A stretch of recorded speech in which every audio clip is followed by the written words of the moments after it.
Good මෝනින් යාළුවෝ. ඔන්න ඔයාලා පුන පුනා බලන් හිටපු දේ සහ මගෙන් අහපු දේ ඔන්න මම වීඩියෝ එකකින් ගෙන ආවා. කොලම් ස්පීකර් ටික මම පොඩ්ඩක් මේ ගැන විස්තරයක් කරන්න යන්නේ. අද මම සවුන්ඩ් චෙක් එකකින් එකක් දාන්නේ නැහැ.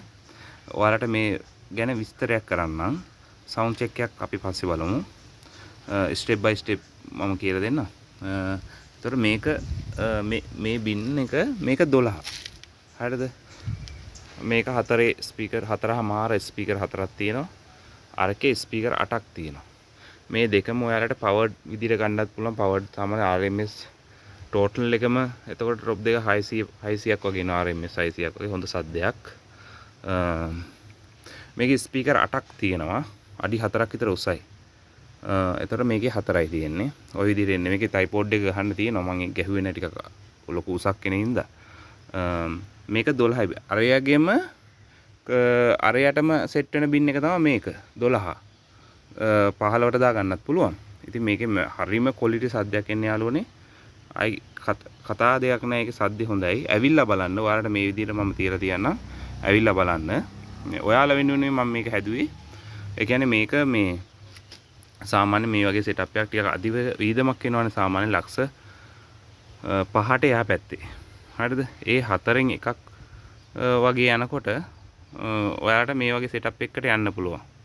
හරි. එතකොට මිල තීරණය වෙන්නේ යාළුවනේ. මම මේ වීඩියෝ එක දාන්නේ නිතර කෝල් කරන නිසා මිල තීරණය වෙන්නේ ඔයාලගේ වොට් ගානත් එක්ක සහ ඔයාලගේ සාමාන්‍ය කැටගරියත් එක්ක.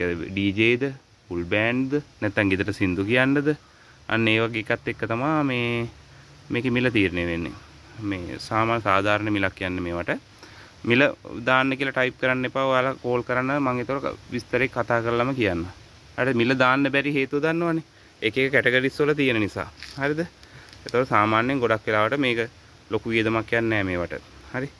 මම මේක ගැන ඉස්සෙල්ලා කියලා දෙන්නම්කෝ. මේක 12 බින් එකක් මේ යන්නේ. 15 බින් එකත් මේ වගේම තමයි. ඉතින් මේකට සාපේක්ෂව වෙනස් වෙනවා. මේවා අපි අර එන එහෙම දැන් නිතරම මේ වගේ ස්පීකර් අනේ මේ මාරු කරන්න ඕනොත් එimhe T-nut දාලා ඒව හදලා තියෙන්නේ. මේවට තැලන්කී දාලා තියෙන net එකටත්. ඒ දාලා තියෙන්නේ ඔයාලට ඒක කරදරයක් නැතුව net එක ගලවන්න මේක බුරුල් කරලා ගැලෙවුවා. එච්චරයි තියෙන්නේ.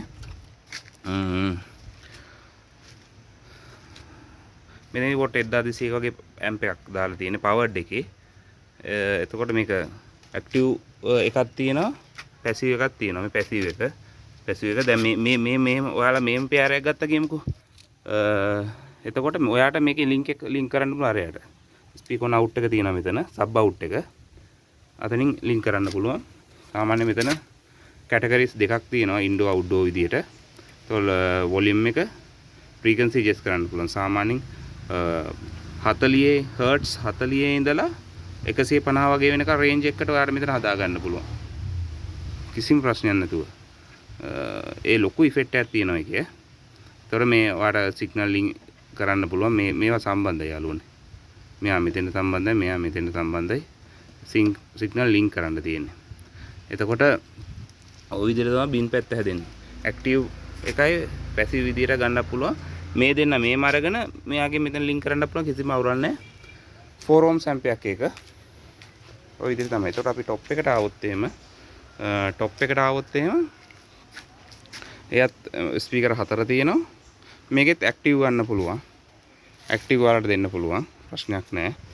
ලොකු ඇම්පයක් මේකට අවශ්‍ය නැහැ. සද්දේ මාර ලස්සනයි. ඒකෙත් ඇලන් කියා නම් මම දාලා තියෙන්නේ මොකද ඔයාලා net එක පහසුවෙන් ගලව ගන්න පුළුවන් විදියට. ඒකයි පොඩි පෙනුමකුත් එනවනේ මේකේ. ඒකයි ඒක දාලා තියෙන්නේ. මේකේ 8 එක. මෙහෙම එකක් තියෙනවා යාළුවනේ.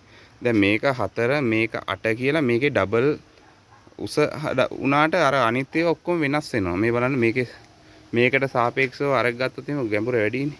දැක්කද? ගැඹුර වැඩි. මෙතන ඇන්ගල් එකක් ඇදිලා තියෙනවා මේ බලන්න.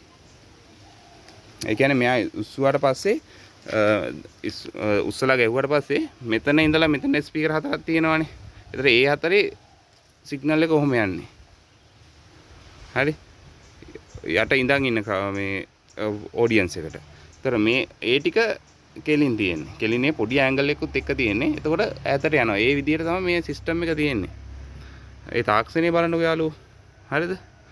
ඒ විදිහට T-nut ඇලන් කී දාලා ওই විදිහට හදලා තියෙන්නේ. මේක අඩි 4ක් උසයි. හැබැයි පුල් බෑන්ඩ් වලට සුපිරි. මේකෙන් වැඩ කරන අය ඉන්නවා නම් මැසේජ් එකක් දාගෙන යන්න. මෙයාගෙත් ඇතුළේ තියෙන මම මේක ඉන්ටර්නල් view එක පෙන්නුවා ඔයාලට. හැදෙන තැන ඉඳලා පෙන්නුවා. මෙයාගෙත් මෙහෙම තියෙන්නේ. මෙන්න මෙහෙම තියෙන්නේ. මේක ඒක ඇන්ගල් එකකට තමයි ස්පීකර් ගහලා තියෙන්නේ තාක්ෂණයට. ওই විදිහට තමයි තියෙන්නේ. මේ දෙකේම පවර් ගන්න පුළුවන්. කතා කරන්න බිල මම කියන්න.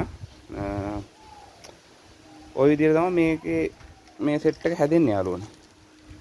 මේක පොඩි වුණාට හරිම මේ ක්වොලිටි සද්දයක් තියෙනවා. මම සවුන්ඩ් චෙක් කරලා ඔයාලට දාන්නම්. මේ අඩුපාඩු මොන හරි තියෙනවා නම් වීඩියෝ එක බලලා කමක් නැහැ කියන්න ගැටලුවක් නැහැ. ඔයාලා බලන්න එන්න ඔන් කරලා බලන්න සින්දුවක් කියලා බලන්න ප්‍රශ්නයක් නැහැ. මේ සෙටප් එකෙන් ගොඩක් මම හදලා තියෙනවා. හදලා වැඩේ අති සාර්ථක නිසා තමයි මම මේ වීඩියෝ එකක් විදියට ඔයාලට අඳුරලා දෙන්නේ. ඒතර මේ ස්පීකරේ මට තිබුණේ නැහැ. දැන් ස්පීකරෙත් තියෙනවා. ඒක ප්‍රශ්නයක් නැහැ. සද්දේ හොඳයි. ඇවිල්ලා ඔයාලා ටෙස්ට් කරලා බලන්න කොහොමද කියලා. තව දෙයක් මම කියන්න ඕන මේ දවස් ටිකේ මම මේ වහිනකන් ඉන්නේ අද වහිත් දන්නේ වහිනකන් ඉන්නේ මට මේ මෙන්න මේ টොප් ටික ඔයාලට තෙමෙන්න දාලා වීඩියෝ එකක් ගන්න ඕන. දැන් බලන්න යාළුවා මෙන්න මම මේ ඇඟිල්ලෙන් උස්සන්නේ මේ টොප් එක මේ. ඇඟිල්ලෙන් උස්සන්නේ මේ টොප් එක එච්චර බර නැහැ. සාමාන්‍යයෙන් කිලෝ ගොඩක් වෙලාවට කිලෝ 4ක් විතර තමයි මේ টොප් එක බර වෙන්නේ. මම ඔයාලට මේක තෙමෙන්න දාලා වීඩියෝ එකක් ගන්න ඕන. මේ ඒකෙන් නිසා වහිනකම මම අද මේ ඉන්නේ. මේ ඒක මම කිව්වේ ඉතින් මේ ඇත්ත සිද්ධිය නිසා. ඔන්න ඔය විදිහට තමයි යන්නේ. ඔන්න මම වීඩියෝ එක දැම්මා.